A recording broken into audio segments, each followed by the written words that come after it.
Hello बच्चों, आप सब कैसे हैं। मुझे विश्वास है कि आप लोग मस्त एवं स्वस्थ होंगे। आइए आज की वीडियो में देखेंगे थेल्स थ्योरम के बारे में, क्योंकि मैट्रिक में यह क्वेश्चन कई बार पूछा जा चुका है और इसमें अक्सर बच्चे फंस जाते हैं, जो कि ज़्यादा कठिन तो नहीं है, बहुत आसान भाषा में समझाया गया है। आप लोग इसको देखेंगे। यह क्वेश्चन दो तरीका से पूछा जाता है। पहला क्या, थेल्स प्रमेय को सिद्ध करें, या इसी को दूसरे रूप में पूछा जाता है, सिद्ध करें कि किसी त्रिभुज के एक भुजा के समानांतर एक रेखा खींची जाए तो अन्य दो भुजाओं को एक ही अनुपात में विभाजित करता है। इस प्रकार से क्वेश्चन दो प्रकार से पूछा जाता है और आप लोग देखकर इसे हवा जाते हैं, लेकिन हवाने की जरूरत नहीं है। देखेंगे कि हम कितना सरल भाषा में हम लोग इसको सिद्ध करते हैं। आइए देखते हैं विशेष प्रतिज्ञा। अगर इसको लिखना चाहे तो हम लोग साधारण प्रतिज्ञा के रूप में लिख सकते हैं, लेकिन आइए हम देखते हैं विशेष प्रतिज्ञा। माना कि त्रिभुज ए बी सी की भुजा BC के समानांतर रेखा DE खींची गई है, जो AB और AC को क्रमशः D और E पर काटती है। आइए देखते हैं त्रिभुज ABC जो कि DE BC के समानांतर है, जो AB को D पर और AC को E पर काटती है। सिद्ध क्या करना है, सिद्ध करें AD बटा BD बराबर AE बटा EC, यही हम लोग को सिद्ध करना है। आइए रचना में देखते हैं क्या करते हैं। D से DM तथा E से EN लंब क्रमशः AC तथा AB पर डाला, B को E से तथा C को D से मिलाया। तो क्या रहा है, D से DM तथा E से EN, D से DM तथा E से EN, जो कि DM है AC पर लंब है, DM है AC पर क्या है, लंब है, और EN है AB पर लंब है, EN जो है AB पर लंब है। अब आते हैं B को E से तथा B को E से तथा C को D से मिलाया, दोनों को मिला दिया। अब आते हैं परमाणु त्रिभुज ADE, त्रिभुज ADE का क्षेत्रफल, तो हम लोग त्रिभुज का क्षेत्रफल जानते हैं। त्रिभुज का क्षेत्रफल होता है 1/2 गुणे आधार गुणे ऊंचाई। अब आते हैं 1/2 त्रिभुज ADE का आधार, ADE का आधार AD, इसको आधार मानते हैं और इसको लंब मानते हैं, इसलिए 1/2 AD गुणे लंब EN लिखते हैं। अब आते हैं त्रिभुज DBE का क्षेत्रफल, DBE का क्षेत्रफल, इस त्रिभुज का क्षेत्रफल निकालते हैं तो कैसे निकालेंगे, 1/2 गुणे आधार गुणे ऊंचाई, तो 1/2 गुणे आधार, BD इसका आधार है, BD आधार है, BD लिख दिए, और लंब क्या हो जाएगा, EN लंब हो जाएगा, EN लिख दिए।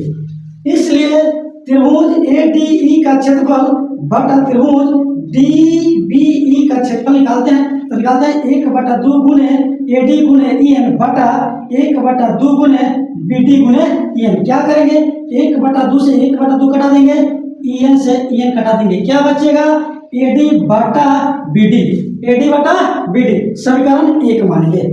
अब आते हैं फिर त्रिभुज ADE, फिर वही त्रिभुज ADE में आते हैं, त्रिभुज ADE का क्षेत्रफल बराबर फिर क्या, 1/2 गुणे आधार गुणे ऊंचाई, तो 1/2 गुणे आधार, इसमें आधार क्या लेते हैं, EN लेते हैं, इसमें आधार EN लेते हैं, और लंब DM लेते हैं, लंब DM लेते हैं। तो लिखेंगे क्या, 1/2 गुणे आधार गुणे ऊंचाई, 1/2 गुणे EN गुणे DM। फिर आते हैं त्रिभुज DEC, इस त्रिभुज में आते हैं, फिर इसका क्षेत्रफल निकालेंगे। त्रिभुज DEC का क्षेत्रफल बराबर 1/2 गुणे आधार, आधार इसमें क्या है, CE है, CE आधार है, तो CE लिख दिए, गुणे इसका लंब क्या हो जाएगा, DM हो जाएगा, DM लिख दिए। इसलिए क्या होगा, त्रिभुज DEC का क्षेत्रफल बराबर 1/2 गुणे आधार गुणे ऊंचाई। फिर आते हैं त्रिभुज ADE का क्षेत्रफल बटा त्रिभुज DEC का क्षेत्रफल, फिर वही ऊपर वाला क्षेत्रफल 1/2 गुणे E गुणे DM बटा 1/2 गुणे CE गुणे DM। अब क्या करेंगे, 1/2 से 1/2 कटा देंगे, DM से DM कटा देंगे, क्या बचेगा, AE बटा CE, AE बटा CE, समीकरण 2। BC समानांतर DE दिया है। विशेष प्रतिक्रिया में क्या कहा गया है, माना कि त्रिभुज ABC की भुजा BC के समानांतर रेखा DE खींची है, तो इसलिए क्या BC समांतर DE है दिया है, इसलिए त्रिभुज DBE का क्षेत्रफल बराबर त्रिभुज DEC का क्षेत्रफल। क्योंकि हम जानते हैं दो त्रिभुज समान आधार D और एक ही जोड़ी समांतर रेखाओं DE और BC के बीच है, इसलिए इसका क्षेत्रफल क्या होगा, बराबर होगा।